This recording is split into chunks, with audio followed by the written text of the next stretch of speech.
Welcome everybody. I am Nick Marks and this is Steve Hearsum. How do you say your second name? I keep hesitating, Steve. Phonetically, Hearsum. Hearsum, Steve Hearsum. Yeah.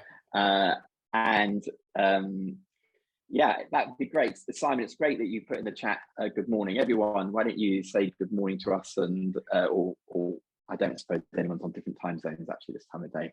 And perhaps where you're from.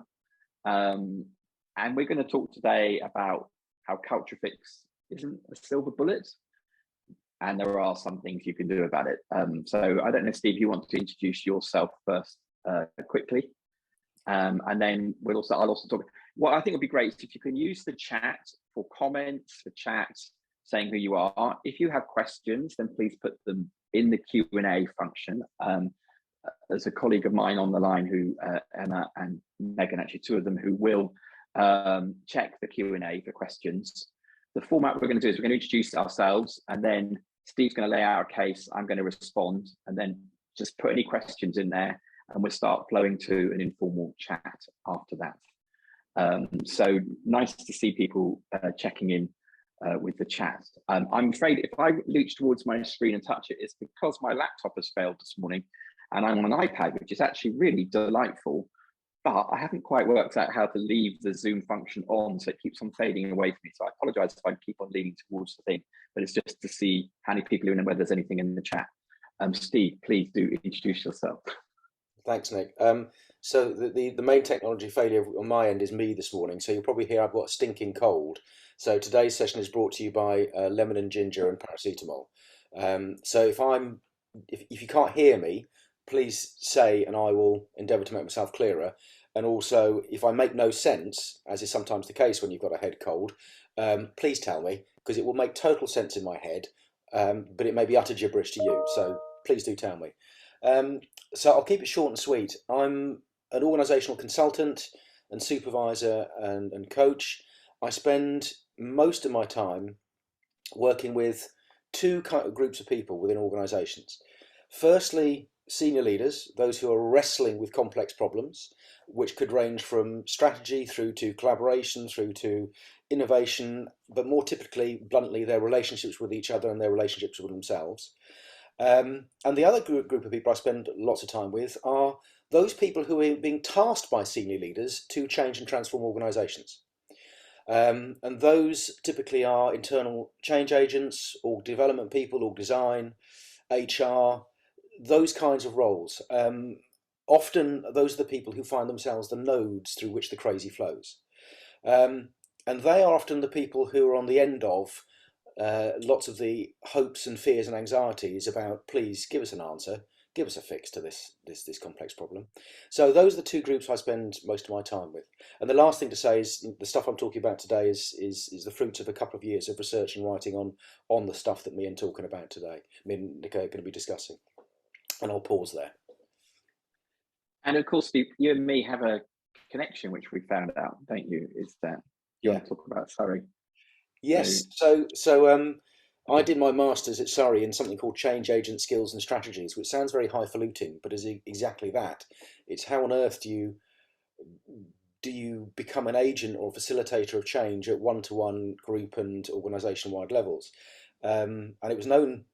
Somebody told me once it was known as the Masters in Crying, which is I did plenty of, and then I found out later on that Nick did an earlier cohort than me, so he carries the same kind of barcode at the back of his neck that they tattoo you with when you finish. Yeah, it's a very brilliant 3-year part-time masters, wasn't it? And very forward-thinking in lots of ways. In that you had learning sets, which I'm sure that perhaps we might even talk about today, the way that we can learn from our peers. We even had to mark each other's papers. So whenever we did a paper, you had to mark your own paper and give yourself a score. You had to mark a colleague's, and then there was a tutor's score as well. Absolutely. The university weren't quite brave enough to let anyone but the tutor's score actually count. But giving a low grade to one of your colleagues was very challenging, but sometimes you had to. And if the scores were very different, we had to talk about it. It was a very interesting course. So I am Nick Marks. I am a statistician by trade. That is my sort of core skill. I also trained as a therapist before I did the CAS course, and then I did the CAS course later. So I had this sort of mix between hard statistical skills and sort of more softer people skills. I used to work in the think tank world. I used to advise the Blair and then the Cameron government about how to measure well-being. And then after I did a TED talk in 2010, I then set up a business to measure and improve employee experience, Friday Pulse, who are hosting this webinar. And Steve is a sort of partner of ours. We're sort of, he is kind enough to recommend some clients to use Friday Pulse, and we're working with him about how a measurement tool can support his work in certain circumstances. So we decided to do a webinar together, and I think that's a lot of fun. And we're going to set it up not into adversarial, but to, as a colleague of mine said, Steve is in the red corner, I'm in the blue corner, although I don't know, you're in the floral shirt, I'm in the round shirt today. And Steve's going to do an opening position, because in a way, his challenge to me is about, what do people want when they're talking about improving their culture, and how it's driven often by unconscious behavior, I guess. But please, Steve, lay out your case. So I'm going to contextualize this very much in the space of how it is that organizations and leaders look for quick fixes and guaranteed solutions to complex problems and challenges. And culture, by definition, is a messy, complex challenge. If any of you who are listening have ever been in an organization which has tried to mandate culture change, you may well have experienced the difficulties with that. And I have worked with clients who've tried to mandate culture change, and funnily enough, it doesn't seem to work. So I'm going to start with laying out some of the issues with why it is that we look for silver bullets and quick fixes to complex problems. I mean, the first thing to say is, if there was a quick fix, we'd all be buying the same book. We'd all be going to the same guru. And last time I checked, there isn't one book or one guru that we all go to solve our problems when it comes to organizations. So clearly there isn't a silver bullet. And yet, some of the behaviors that I see in organizations, and I see in individuals who wrestle with culture and things like that, is we're desperate for some guaranteed solution. So why is that? Well, one thing is the fiction of fixability. This idea that everything is fixable, that if you spend enough money, or if you find the right guru, or if you read the right book, somebody will have the answer to the problem you've got. The second factor here is there's something to do with pace combined with laziness. So I hear lots of stuff about how fast life is now in organisations, how it's a VUCA world. Well, last time I checked, it was pretty VUCA post-World War II. When I think about my parents and grandparents and the lives they had, if you talk to people who live in some of the conflict zones of the world, and you talk to them about VUCA, they quite literally will laugh at you at the idea that somehow rather this is novel. So the pace thing overrides our need for some considered reflection on what might actually help with things like culture. And there's also a laziness that goes with that, because it's a lot easier to say, oh, let me call up somebody, maybe a consultant from the Big Four, or a small boutique consultancy, or a solution provider like Nick, or a consultant like me, and say, come on, Nick, Steve, fix it for me. I don't want to bother with having to think this through myself. And another view would be that there's also a kind of a legacy of an enlightenment promise. You think about the Enlightenment, that the world was a fully predictable and certain place. And the problem is it's not. And again, if you look at the way in which some solutions are sold to organizations, things like, for example, ProSci, and there's plenty of other methodologies, they present as in a way which says there is an answer to this stuff. Another factor is privilege. The idea that we somehow rather deserve a solution to our cultural challenges. We work in the global north. We're very wealthy. We have all these wonderful offices. When we're working hybrid, we have hybrid technology. It's a very privileged world we live in. So of course we deserve a solution to our complex problems. And then we come to arguably the biggest set of factors, which I was doing some work with a friend and colleague, Simon Kavickia, and we ran a webinar last week on something we coined the unholy trinity. And the unholy trinity consists of ego, shame, and narcissism. And here we get to the real nub of what's really going on. So all those of you who are currently listening, I'm going to invite you just to do a little thought experiment with me. And I've got 3 questions for you. My first question is this, and I'd like you to genuinely reflect. If you want to, make a note of this. How do you want to show up in your work? How do you want to show up in your organisations? Okay. My next question is, how do you actually show up? How do you actually show up? And what data have you got that tells you that you do in fact show up like that would be another one. And here comes the kicker. How do you fear that you might show up? How do you fear you show up? Now, if there's a massive gap between the first and the third, that's where the problem comes in. So let's just unpack a wee bit what we mean by ego, shame, and narcissism. I see Francis is there, and you were there, Francis. So if I misquote either me and Simon from last week, please dive in on the chat and correct me, because as I said, I've got a stinking cold, so it could come out totally different. So firstly, ego. That's how we take ourselves to be. Okay, it's our self-image, our projection of into the world of who we aspire to be. It's an ideal. And if you think about leadership, how often do we see leaders, particularly in the political or the media sphere, who project out into the world some idealized notion of how they want to be? Then we get the shame, that feeling of failing to live up to our ego ideal. We've set up our stall to be this superhuman, this person who has all the answers, and we fear rejection and inclusion if we actually don't live up to that. And lastly, narcissism. So that's the process of identifying with these self-images and ego ideals and manipulating the environment around us and those people around us to maintain our self-images and ego. And in the context of what me and Nick are talking about, think about how that might manifest in the decisions and the behaviours of leaders who are trying to find solutions to complex problems. It is not very congruent with my ego ideal as a all-seeing, all-doing, all-conquering CEO if I can't come up with a solution or find a superhuman consultant who can come along and give me the fix because I've set my stall out that I know all this stuff. Okay. So how might this trinity manifest? It comes through the anxiety about being good enough. It comes through self-doubt, a tendency to judge oneself and others, because clearly none of us have ever experienced leaders judging people around them, or our colleagues judging people around them, or ourselves judging ourselves and others. It never happens at all. Grandiosity in defense of the above. And again, clearly there's no leaders that we experience as being grandiose. I recognise in myself my own grandiosity, so I have that in me. A preoccupation with appearing good in others' eyes. I have to appear this perfect version of myself. So those are some of the ways in which they might manifest.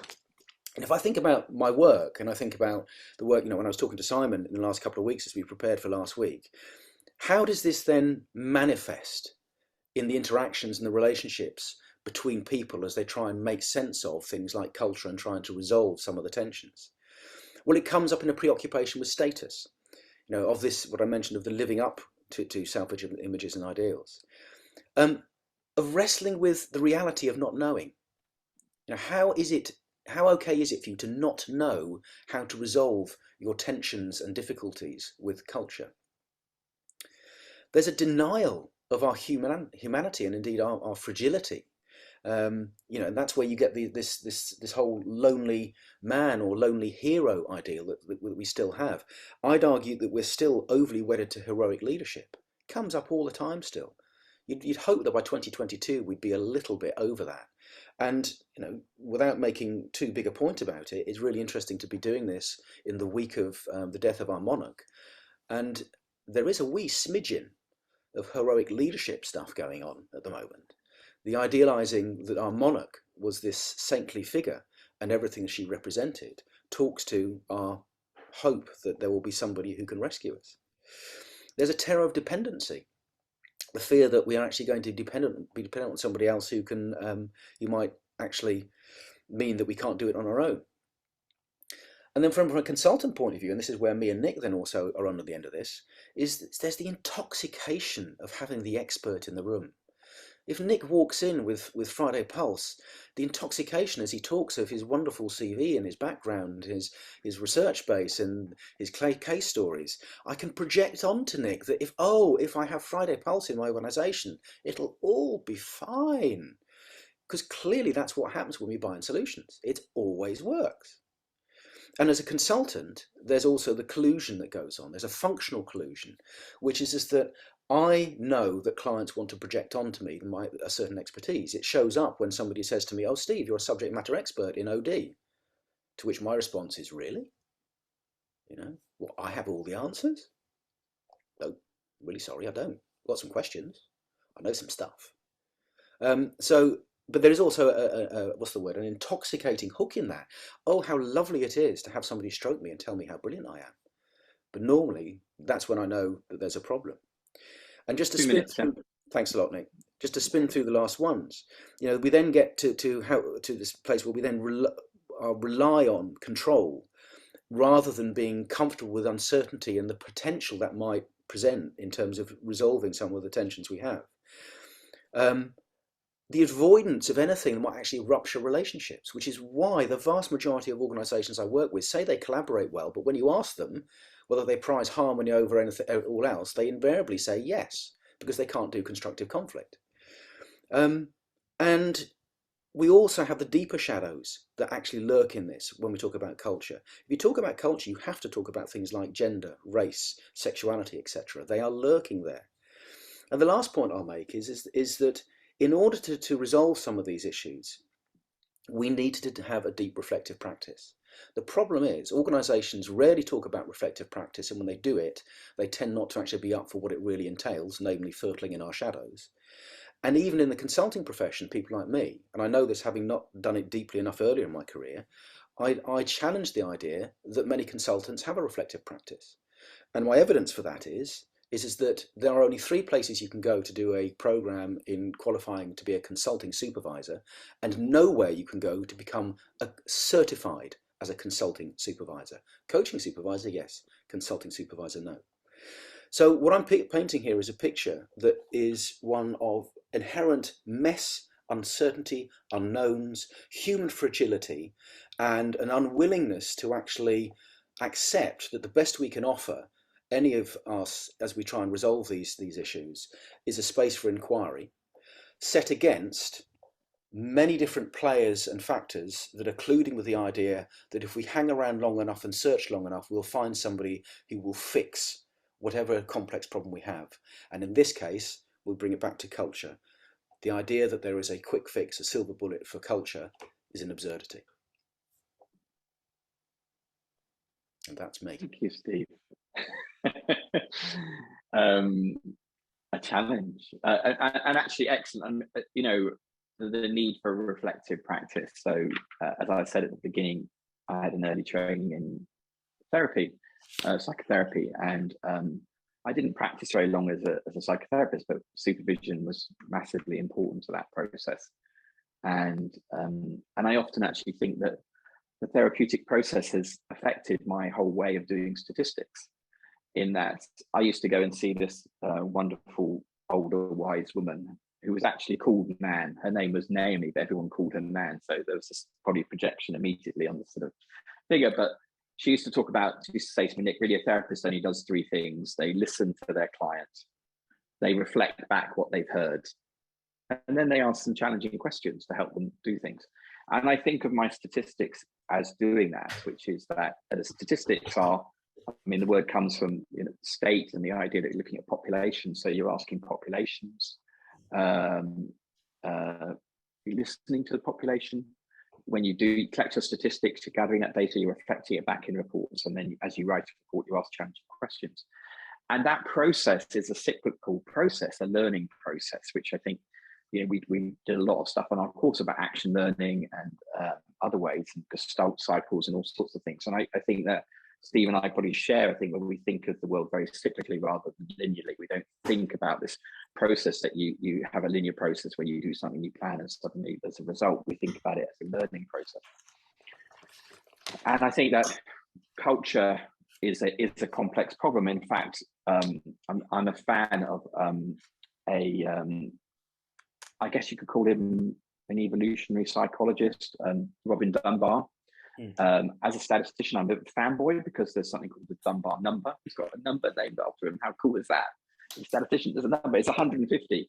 And his number 150 is very interesting in that it's basically supposed to be the size of a human social group. And he gets that data from looking at the size of our neocortex compared to the rest of our brain. And in primates, we have a very large prefrontal and neocortex. Why do we have it?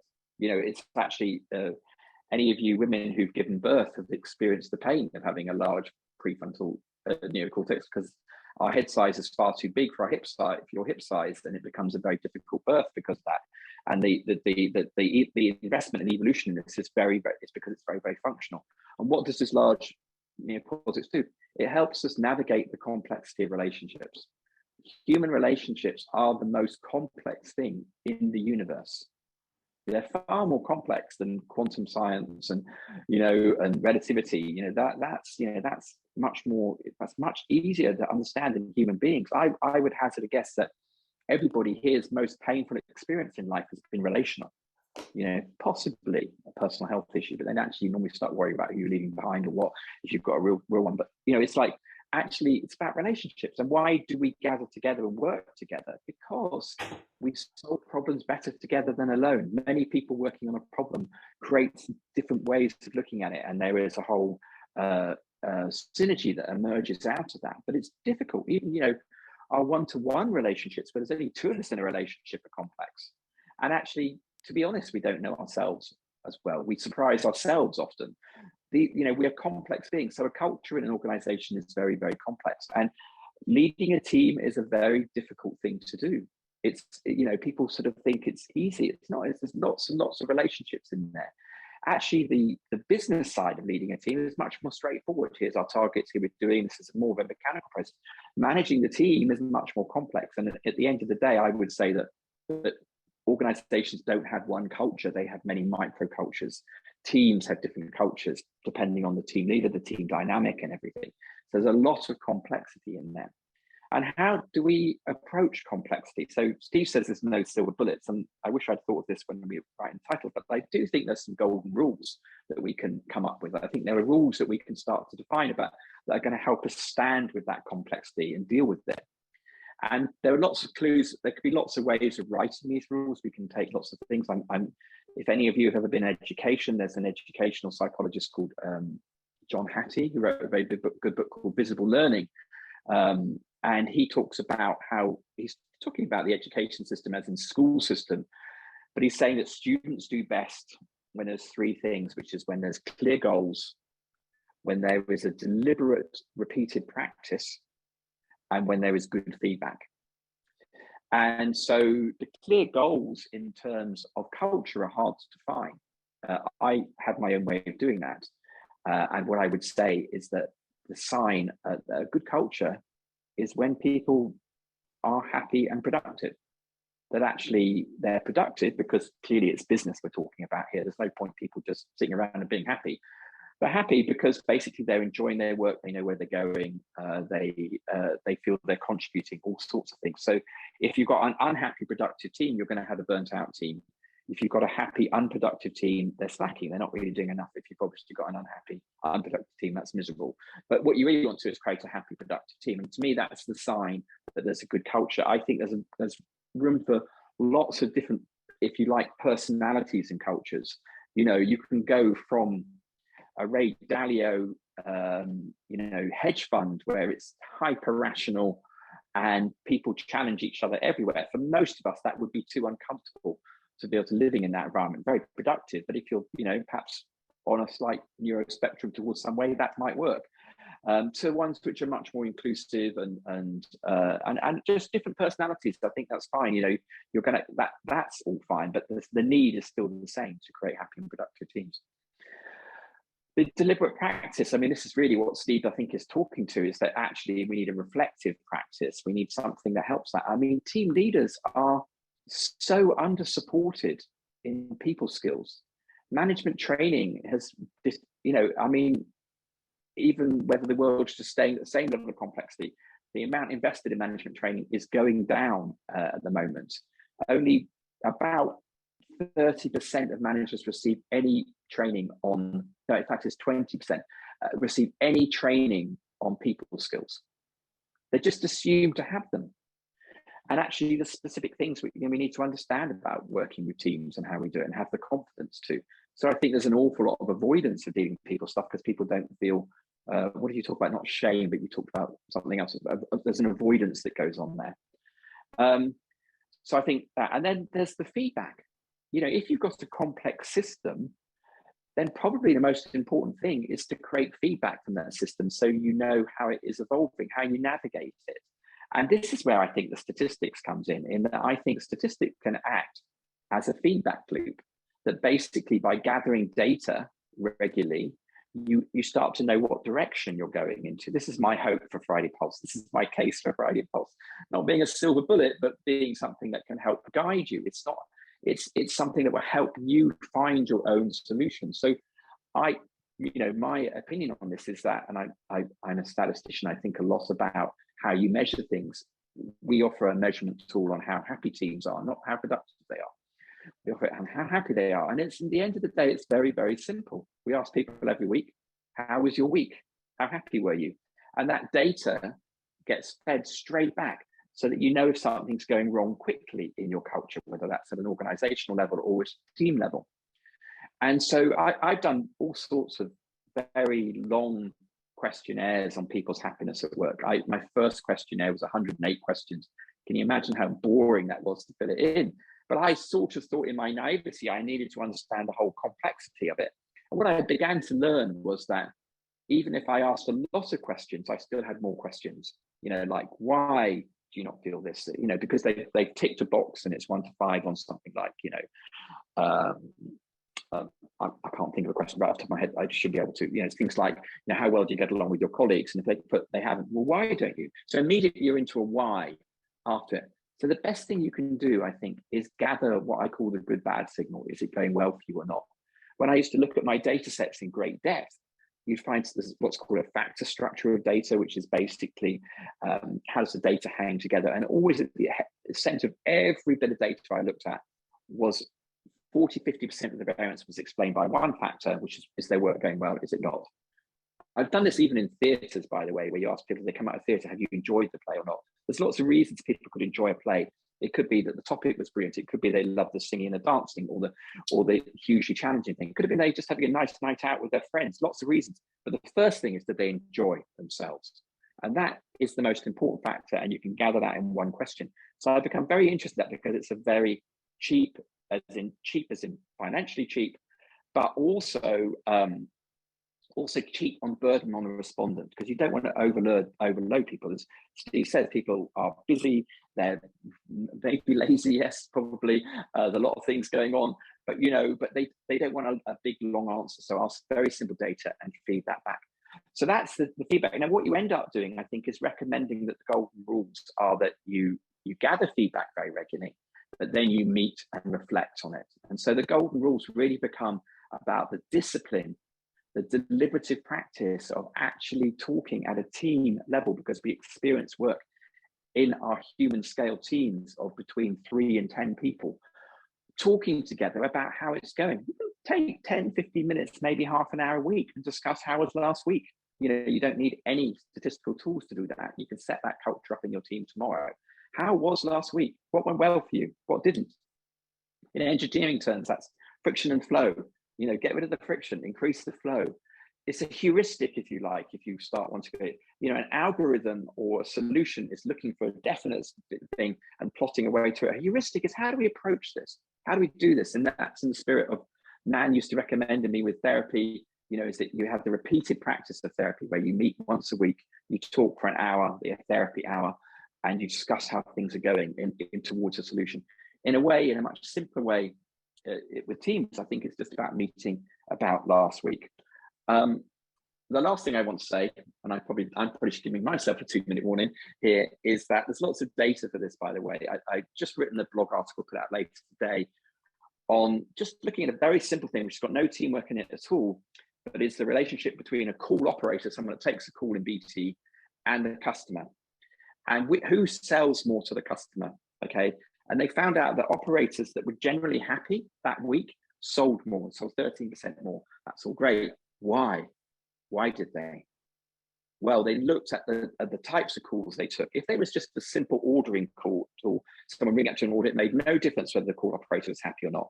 The more complex the call got, the bigger difference it had. If you were dealing with an unhappy customer complaining about their contract or something, the people who were confident and happy, I guess, were able to sell them more a solution than the ones who weren't. Because when we feel good, we have more capacity to see the bigger picture. We're able to respond more flexibly to it. And it's a complex space. But one of the things I really think that happens with happiness positivity is that we are able to cope with complexity more. We're able to deal with uncertainty more, in Steve's terms. And so my starting place becomes, I'm a statistician, collect data on how happy teams are, feed it back, and encourage a deliberative practice so they can approach this complex area of how do you create great team cultures. So that's my 10 minutes and Steve's. Emma or Megan, are there any questions or comments in there? Because I'm sure Steve and I can ask us some questions, but I'd really like you to ask your questions. You know, we're here to serve you, really. Steve and I can have a nice chat on our own if we want to. So have people got questions in there or comments? Yeah, we've got one question, which is, can culture be measured accurately, either as a snapshot in survey and polls, or long term? So I guess that is a question for me. And I would say I always talk about this as in, when we say measure, do we mean capture perfectly? No. There's an old Chinese phrase, which is that the finger that points to the moon is not the moon. And the moon is the culture. The indicators are the fingers pointing towards them. Can we create interesting data? Absolutely. So as I said, we measure weekly team happiness. It's very dynamic, and actually you see the ups and downs because experience is very dynamic in culture. And then we do deeper dives into what we see as the key drivers towards happy teams, which is called the 5 ways to happiness at work: connect, be fair, empower, challenge, inspire. But they're basically principles and drivers of what good experience is. So I think measurement should be light, in my opinion, because it should be opening the door to conversations rather than it should be asking questions of you. So in that whole sense that Steve was saying about there perhaps being, answers aren't simple. Questions, I think, are great because they open space. So that would be my simple answer to that. And then Francis has said, I suspect culture is a dynamic of social process. So just what your opinions on that is. I think, Nick, given the fact we both did the programme at Surrey, we both we would violently agree on this. Yeah, absolutely. It is. Although what's interesting is not whether or not we all agree or a subset of us agree that it's a dynamic social process. I was talking to a client that I'm starting work with in the health sector this week, and I'm about to start 6 months of supervising a small team that are working on a behavioural framework and culture. And I said, has your organisation defined what it means by culture? To which the response, I think, if I'm right, if I remember correctly, was, I think we've seen something, we'll have to go and have a look. But that, of course, is a key point. What are the assumptions about the nature of culture in a given organisation? Which goes to a wider question about the assumptions we have about organisations and organising. So when I was listening to you talk, Nick, about happiness and the importance of gathering feedback and meeting and reflecting, absolutely. Where I went to was, and in how many organisations, particularly when anxiety is rife, do we revert to command and control, and we remove the spaces for inquiry and for actually chewing on the feedback? And the kind of stories I hear, I vividly remember in one very prestigious, very old organisation a few years ago, hearing a client say that at a town hall with the CEO, where they've been invited to ask any question, he piped up and asked a question, only to be cornered later on by one of the senior leaders and to be told, you can't ask questions like that. So there's this tension around the rhetoric of what organisations say they want when it comes to culture, and the reality if they do start to open up the kinds of conversations that you're alluding to, Nick. Yeah, I mean, really, this is about what Google and Amy Emerson call psychological safety. Are you allowed to stand up and challenge things? Is it safe to fail? Is it, all those sort of things? I mean, those are the sort of bedrocks of good culture. I've got a colleague and he challenges me all of the time. And, I'm the CEO and I sometimes find that uncomfortable, but it's always a good learning process. And that I think to not be open to that feedback would be disastrous. Yeah. Well, it is. I have another client who I'm coaching at the moment, who what's becoming clear is that the organization wants her to be less direct and challenging. And I started off thinking this is a stylistic thing, and a kind of presence and impact thing, and there is a flavour of that. But what's become clear is that she's one of those people who asks lots of questions and points out when things are asserted that jar with reality of her experience in the organisation she works with. So guess what? The feedback loop is effectively stalled. There is no feedback loop. It's a one-way. Yeah. It's an ersatz feedback loop. What feedback loop? Ersatz, German word, kind of fake, synthetic, Pseudo. Yeah. That's the word. Yeah. Okay. Yeah. I think there's quite a lot of those sort of things. I think it's quite feasible that people use Friday Pulse as pseudo feedback loop, as in they want to sort of just check. I think we have a variety of clients about how well they use it, from brilliantly to okay. And maybe the okay ones are looking for the silver bullet solution. I don't know. I think it's something when you're starting. Yeah, I think it's something to think about how we can support them to get more value out of it. Yeah. It's an interesting. So there's a question in there, isn't there? Simon. So, a question from Simon that says, "Can you subdive culture into various subgroups such as safety culture, and if so, who is responsible for the changes required?"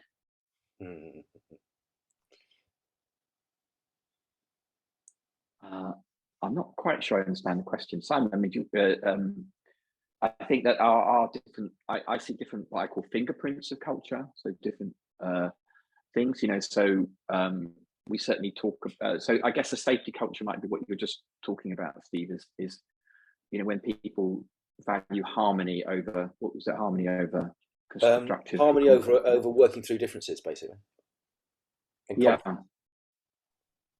And I think actually when we get into the well-being happiness space, and I think we've really seen this over the last couple of years, where genuinely I think organizations want to be empathetic. They want to listen to what was going on for people. They and then there's a thing of, what do I do with that information? Do I have to agree with everything that people want, for their well-being?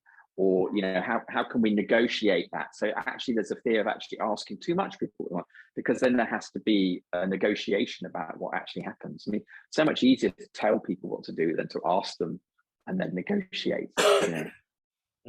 So it's which I think links to what Francis is putting in the chat, which is organizations focus strongly on success, which can seem to equate to or supersede happiness.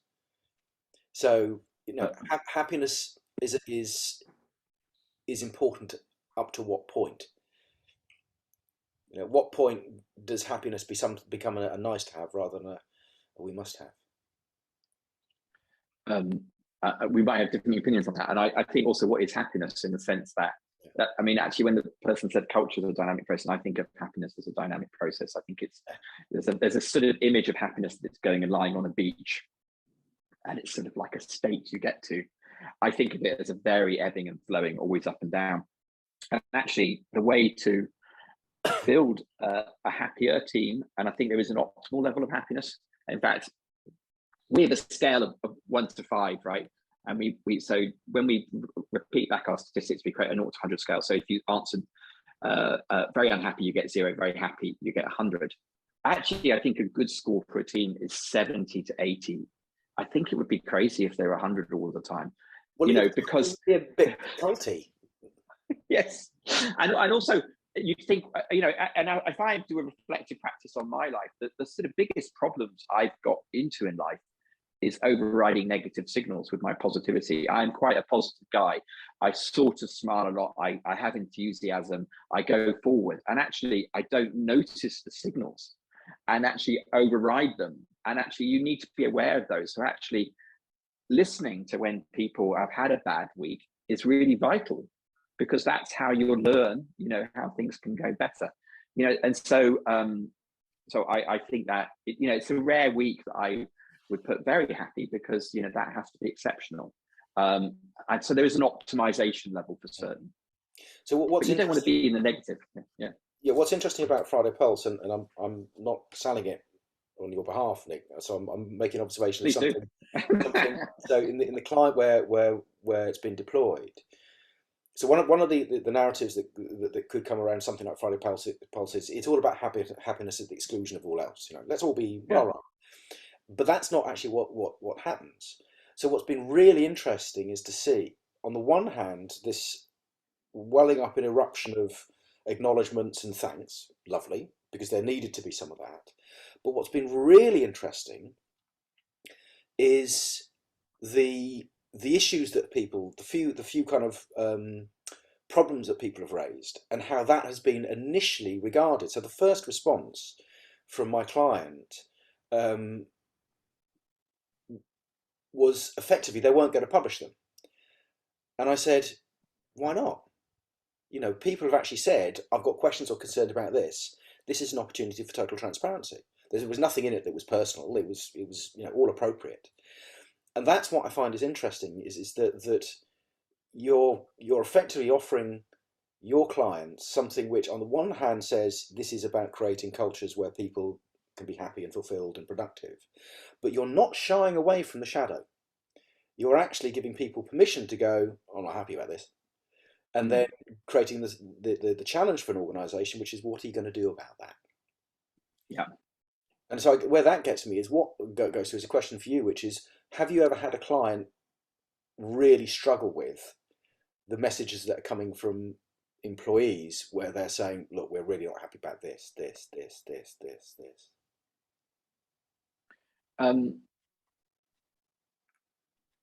I would say that some clients want more of that. They actually feel a bit worried about the positive things in a sense, and they feel that there's an avoidance of some of the frustrations and difficulties. And there's always a demand from a client that we should have anonymous negative feedback possibilities. And actually, we want to mirror a culture where it's okay to say challenges. So we say, no, you have to name them. And part of the reason is that people start going, oh, I hate Steve or something if you make it anonymous. And if I said, Nick, oh, I really struggle with you, Steve, we could do something about it. But if I'm anonymous and I go, it doesn't help anything. You get into trolling. So we have a strong line on that we don't allow anonymous feedback. We expect it to be named. And actually that makes some of our clients nervous that they don't get enough to some of the darker side, I would say. We do have some clients that, if they're going through a huge change, like, we've got a client at the moment, it's being taken over. There's a lot of anxiety in it. And we just see response rates really drop. People aren't able to really share it because they don't feel, because they're out of control anyway. They know they're about to get fired or they're about to get merged into somebody. It's not surprising that they can't use it. So I think I'm saying I don't know, I think, in some ways, but I think that some people use it really, really well. And I know that if you pick up frustrations and deal with them, people will then start to answer more often and you get the tool working much better. Which relates to what Emma's said in the question there, in her first question. What advice can you give to help colleagues understand and realise they're also able to contribute to their happiness, rather than being the organisation's responsibility? And there's something here about learned helplessness.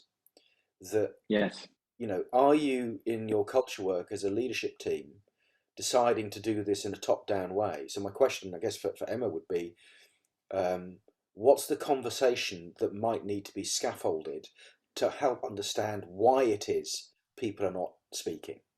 So where I went to there's an organisation, and this is in the public domain, so you may be able to find it. It was Yorkshire Building Society. They won an award for this, I think. It must have been about 6-7 years ago. And they did some culture work there, which started with some social network analysis, and they found the 50 or 100 most connected employees, regardless of position, regardless of status. And they invited a load of them to a room, and they started the session by simply saying, so what do we all need to talk about then? That was the intervention.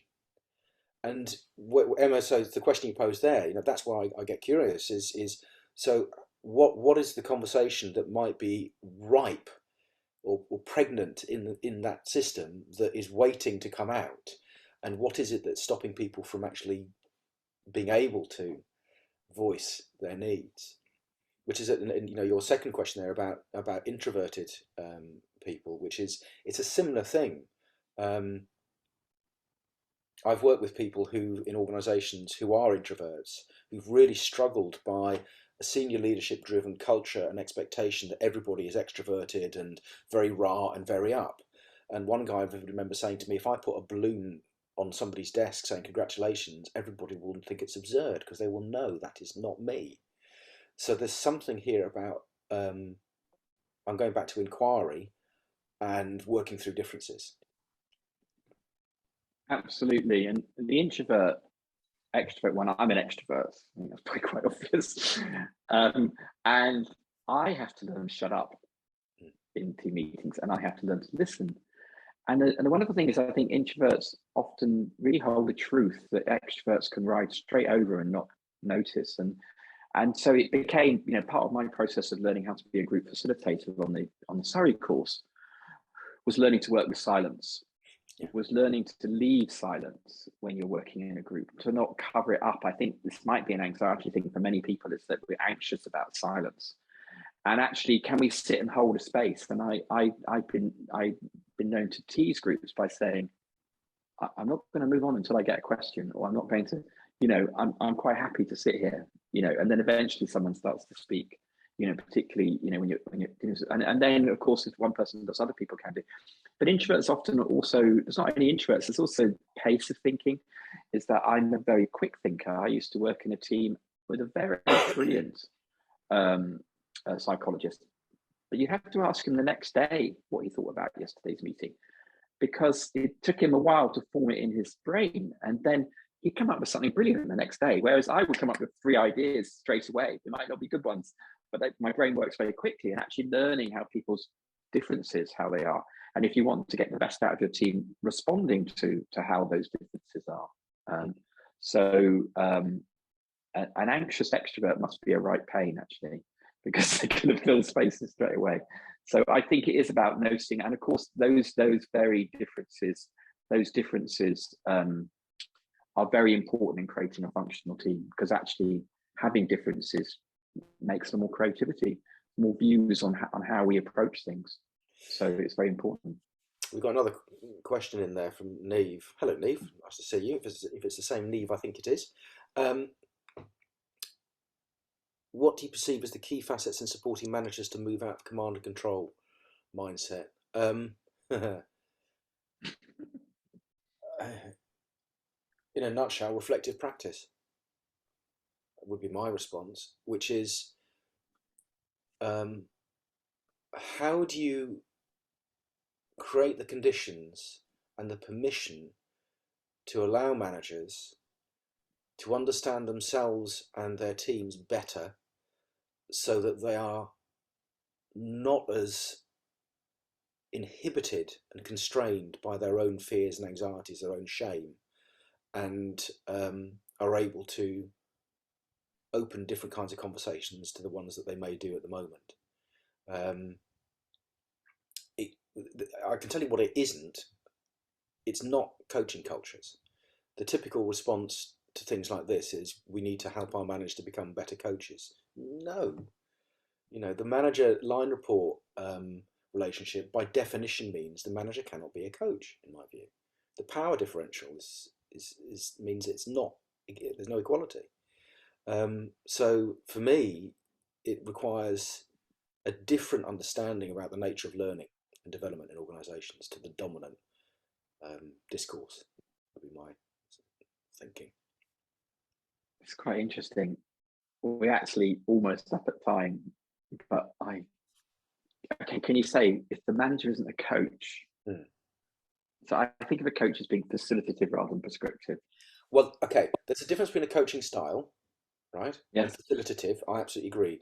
Can a manager facilitate or help a team member do some inquiry? Absolutely. But there's a difference between that and the rhetoric of the whole coaching culture thing. Okay, so I'll give you one very simple example. A few years ago, there's a very large global financial organization that experimented with having team coaches alongside line managers. And what happened over time was the line managers ended up being responsible for all the hygiene stuff, salaries, annual reviews, holidays. And for problem solving or support and challenge, the team all went to the team coaches. Okay, so they're different types of conversation, and they require subtly different skills. And I don't think that all managers are either want to and can facilitate those sorts of conversations equally.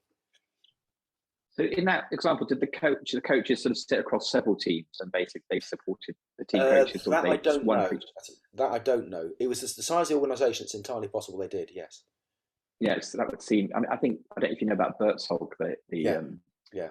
I think they had so Bertzolk is a Dutch, Dutch health organisation, and they're basically very team orientated. If the local team gets more than 10 people, they have to split into two groups, and they're very self-autonomy. They basically have thousands and thousands of community health workers, but they have a central support function, which is very small. And the central support function is about that admin side, but also available there is coaches to help any interpersonal issues in the groups as they are, to support them to what their goals are. And they see the organisation as upside down. They see that as lower function than this function across it. Anyway, it's an interesting model, and we're very nearly out of time here. So Emma, if you're still on there, I would really like it if we could quickly poll people about how they've experienced this webinar. So it's a very simple question, the Net Promoter Score one, which is very really recommended. So if you could be honest in your answer, because we're looking for good feedback. If you could put in the chat something you liked about it or something you think that could have been better, that would be great too. Steve, while the poll's going on, do you want to just sum up what you feel you learnt or anything you want people to take home? I think I'm left with more questions than answers. That's not right. I think there's a whole load of stuff lurking under this around how we define culture. We didn't even get onto the projections that clients have of you. That's one of our conversations. What do you expect as the projections of clients?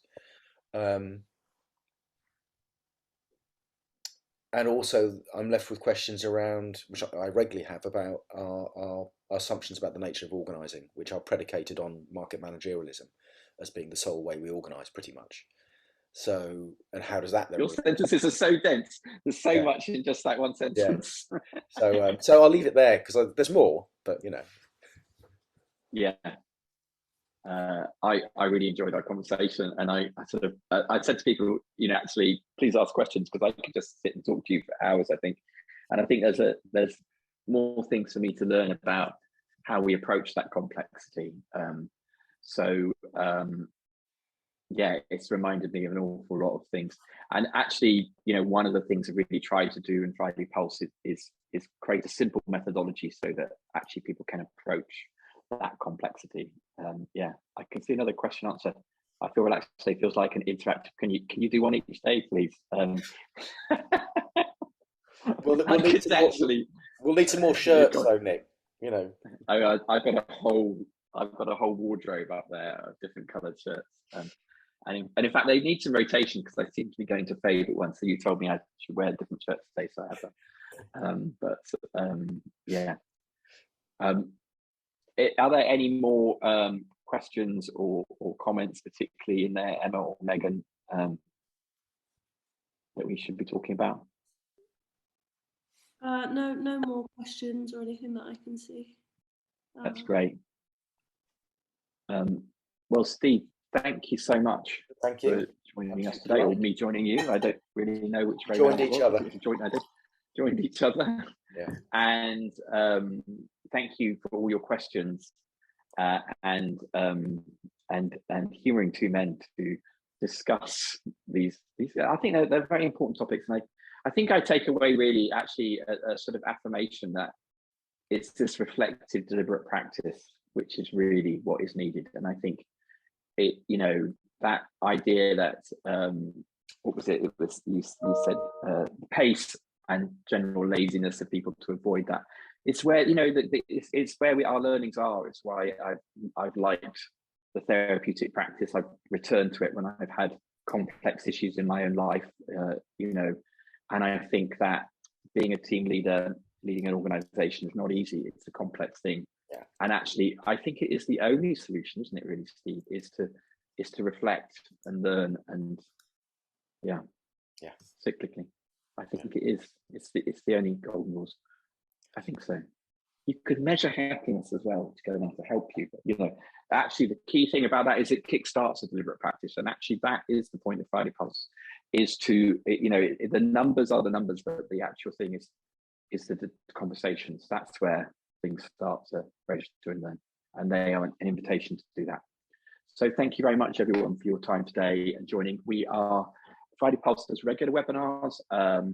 Our next one will be Tuesday, the what of October? Sorry, Emma, Megan, I forgot my dates right now. It's the 4th. Tuesday, the 4th of October. We normally do 4 p.m. so that our American cousins and North American cousins can join us. And the next one is going to be on being positively productive. So actually, we talk a lot about how happiness leads to increased productivity, but why does it? Why does it? And actually complexity is part of it. It's actually how we deal with complexity, but I'll be presenting data and I'll be using more slides and actually data. I'm a statistician, I like data. So it will be a bit more statistical, but lots of questionnaires, answers. That's where the joy comes.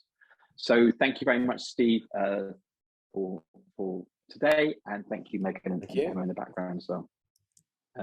See you soon, Steve. Bye. Bye all.